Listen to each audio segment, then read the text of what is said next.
So, lalaba po tayo ngayong araw.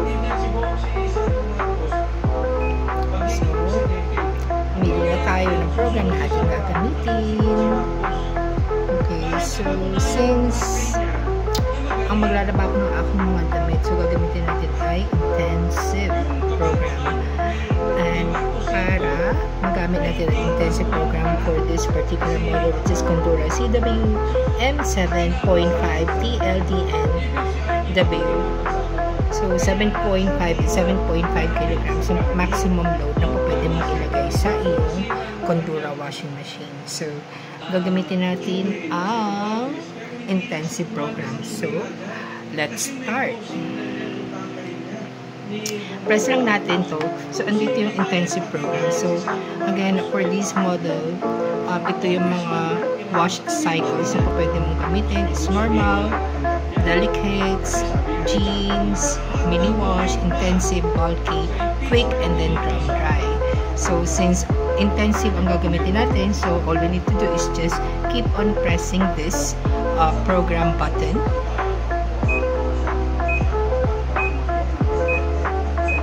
So, yan, may kita mo na nandun siya, yung nagbi-blink. So, ito yung program na magagamit. Ito, sa side na to, may papansin mo na nagbi-blink siya.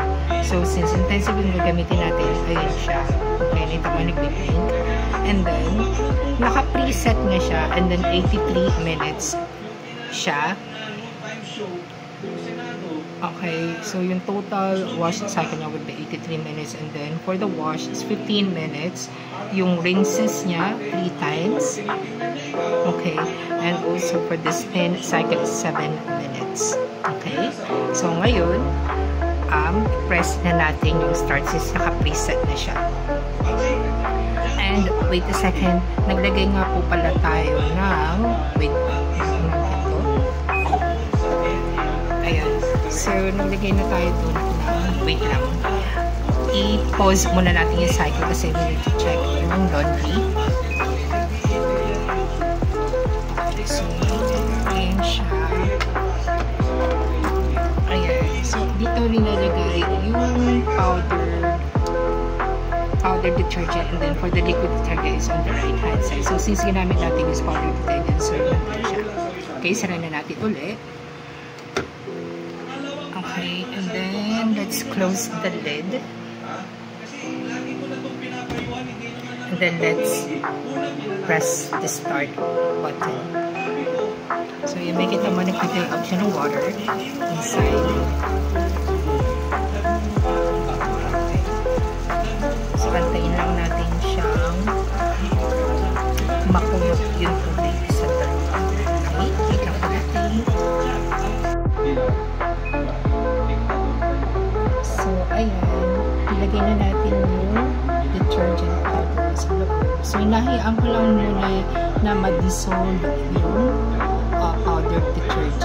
Okay, and then after a few seconds then, all we need to do is just press the start pause button to pause the program. Kasi kapag binuksan mo siya, tinan mo kung ano mangyayari pag binuksan mo ha. Magkakaroon siya ng error. Okay, di ba nagkakaroon siya ng error? So, hindi po tama yung ganun. So, kailangan, otherwise masisira yung washing machine mo. So, all you need to do is just, kung meron kang ilalagay na damit, to cancel the program, to pause it. Okay. Press the start pause button. And then, mag-i-stop siya. And then, that's the time po pwede mo na ilagay yung damit. So, buksan na natin yung lid. And ilagay na natin yung mga damit. So, wait lang. Okay. So, mga kabe, ayan po. So, nailagay na natin yung mga damit. So, i-close na natin yung lid.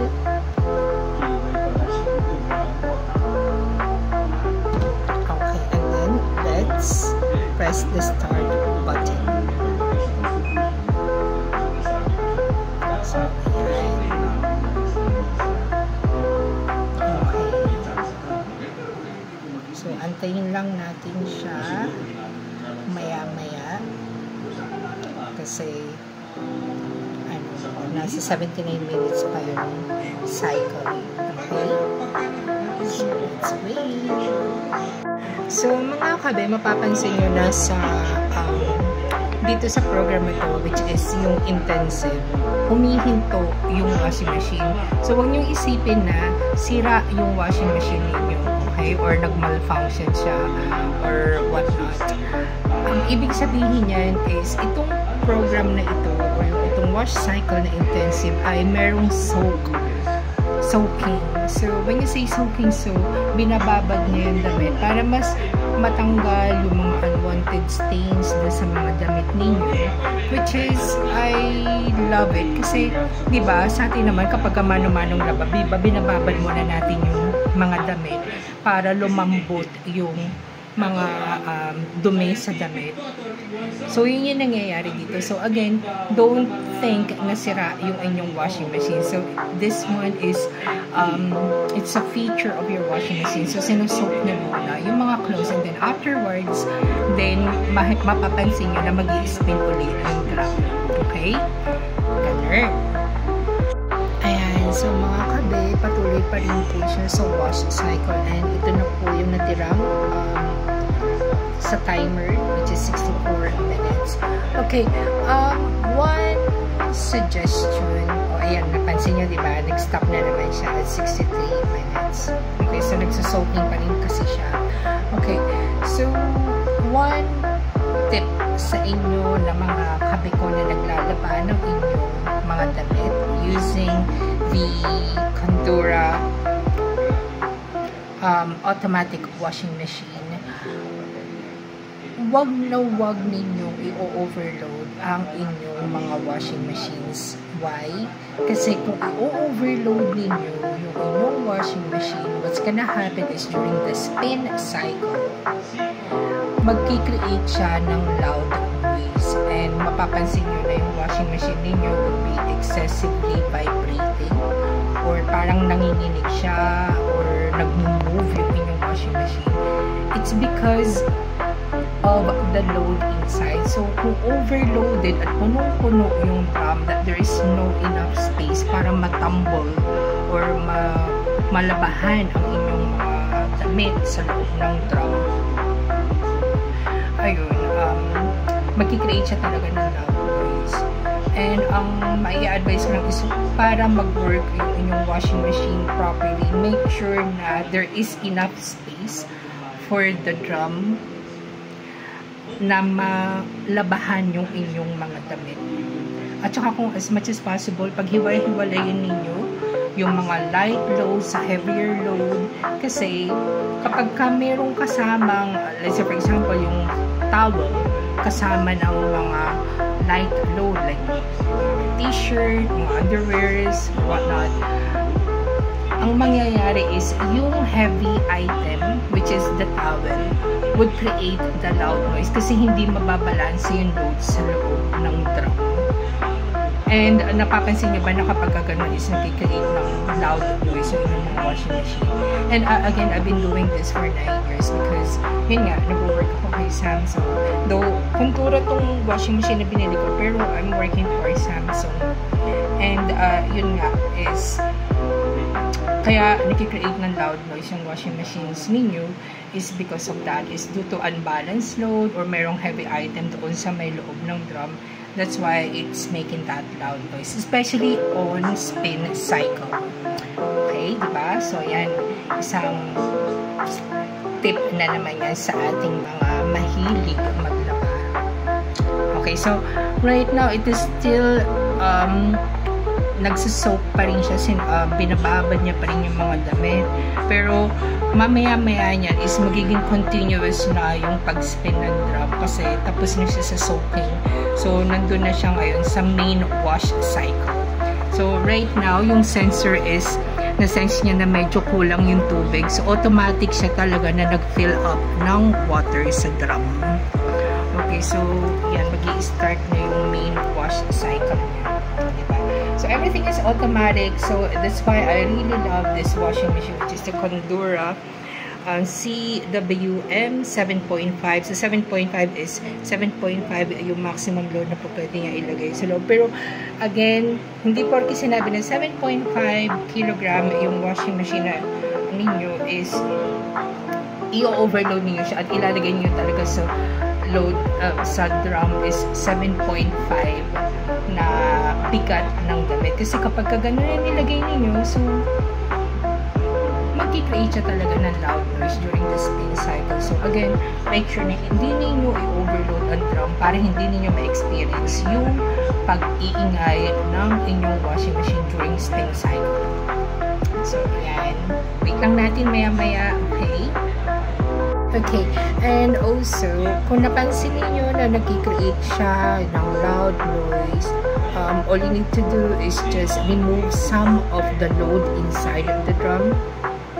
Okay, especially yung mabigat na item doon sa loob ng drum. Then you will notice na once na maalis nyo na yun, mapapansin niyo na hindi na siya nag-create ng loud noise. Okay, and also, syempre kung overloaded yung damit mo, yung mga damit mo hindi malalabahan ng maayos kasi nga sobrang dami ng damit na nandun sa may loob. So there is no enough space para malabahan yung damit ninyo ng maayos kasi nga punong-puno siya ng punong-puno siya ng damit sa loob or ng mga clothings ninyo sa loob ng drum. Okay, so if there is enough space sa loob ng drum, you will notice na yung damit ninyo nalabahan ng maayos ng inyong mga washing machine.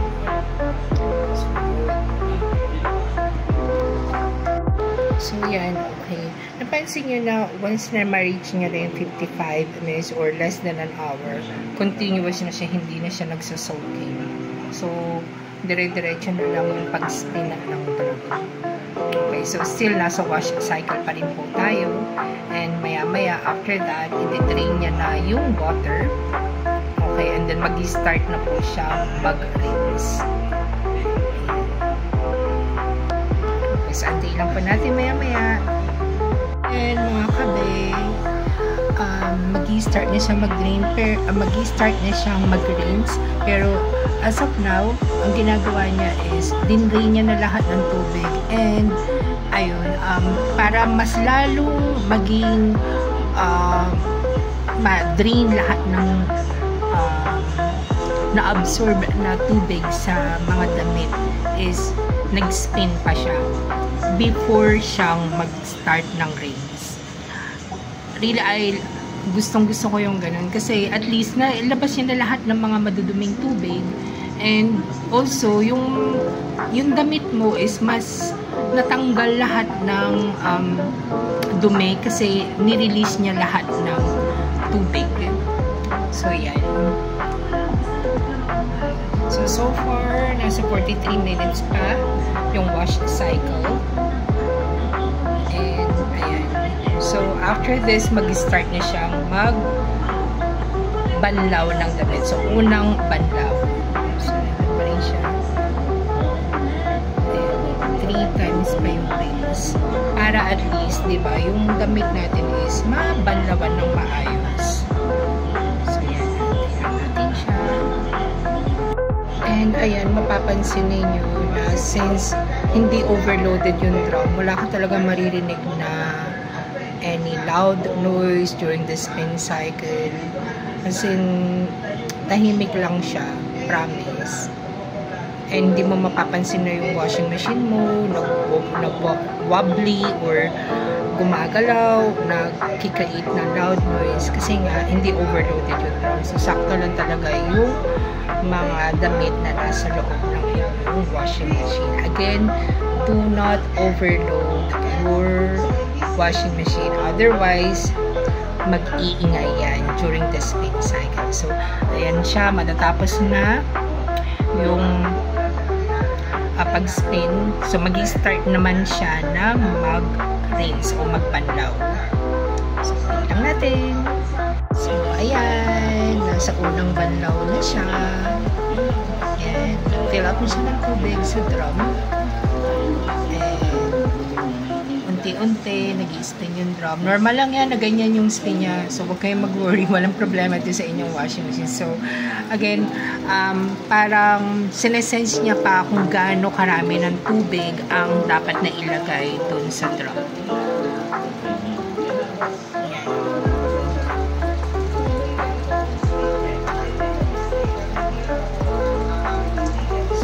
siya, patuloy pa rin siya nag-fill up ng water. And manonotice niya na biglang automatic mag-i-stop yan.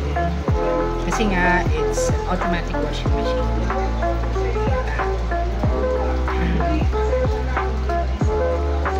Ayan. So, yan. Stop na siya, mag-fill up ng tubig. So, ngayon is, ito na yung unang rinse.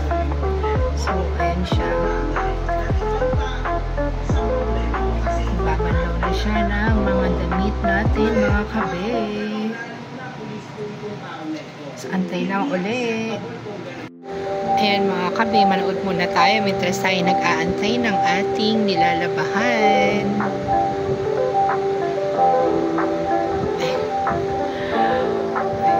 Ay mga kabe, yung pala. Ayan, so para maniwala kayo na ako talaga ay nag-work sa Samsung. So yan po pala yung aking loyalty award na nakuha sa Teleperformance kasi nag-work ako sa Teleperformance and I'm a senior technical support representative for Samsung United Kingdom and Samsung Ireland. So yan po yung mga awards na nakuha ko sa pagtatrabaho kay Samsung. So yan po yung aking mga award na nakuha. Ayan. So balik na po tayo sa paglalaba.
Huling banlaw na natin. So, ang gagawin natin is inalis ko muna yung mga damit kasi ilalagay ko na yung fabric conditioner. Okay? Pero, gawin muna natin is i-pause muna natin to. Again, hindi mo siya po pwedeng buksan yung cover or yung lid ng inyong washing machine. Otherwise, magkakaroon siya ng error. And nakita niyo yung kanina dun sa una natin, yung sa video natin kanina, diba? So, ang gagawin natin, ang tamang paraan para i-pause mo yung cycle is i-press mo yung start pause button. So, this is the purpose of it. I-press this once. Pwede mo papansin nyo, nag-stop na siya mag-fill up ng water. And then, i-open mo yung lid. And then, ilalagay na natin yung ating fabric conditioner. So, again, i-dissolve natin siya sa water. So, ganito. Okay, para makanaw yung fabric conditioner. Kasi medyo thick siya. Okay, so, ganyan.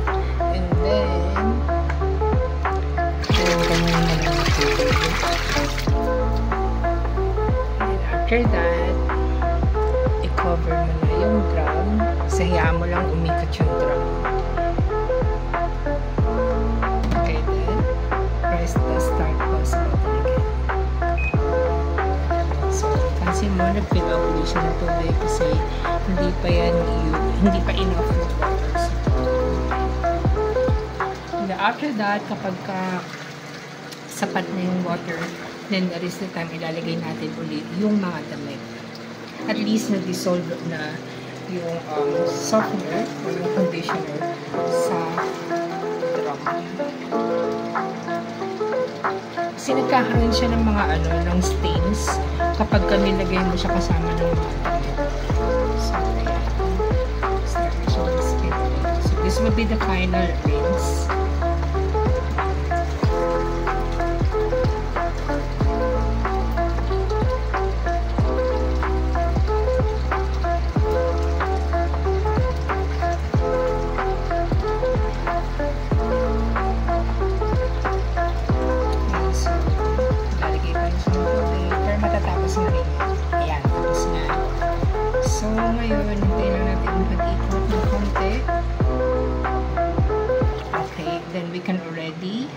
Press the start pause and then ilagay na natin ulit yung damit.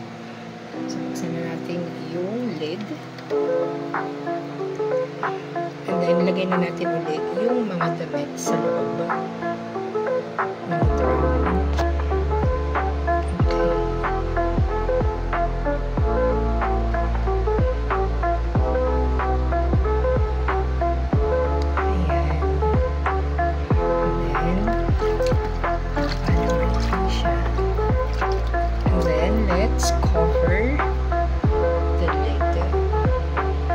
Cover it with the lid and then press the start pause button again to continue the cycle.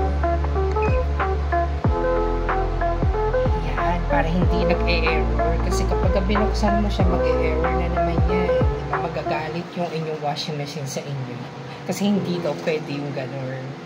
Diba? Ayan. So, antayin lang natin siya matapos. So, this is only 12 minutes. Antayin lang natin siya mga kabe. Balik tayo ulit mamaya.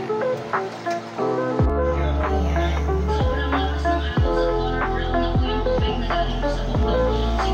So, malapit na siya matapos. 7 minutes na lang.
This character that almost seems like an extra in the first part of the movie. He's running around. He's a part of this, movement, and then all of a sudden, 15 years later, antayin lang natin siya. So, huwag niyo siyang iaangat hanggat hindi siya nag-off kasi masisira ang inyong mga washing machine. So, antayin niyo siyang matapos kasi kung siya siyang mamamatay or kung siya mag-turn off.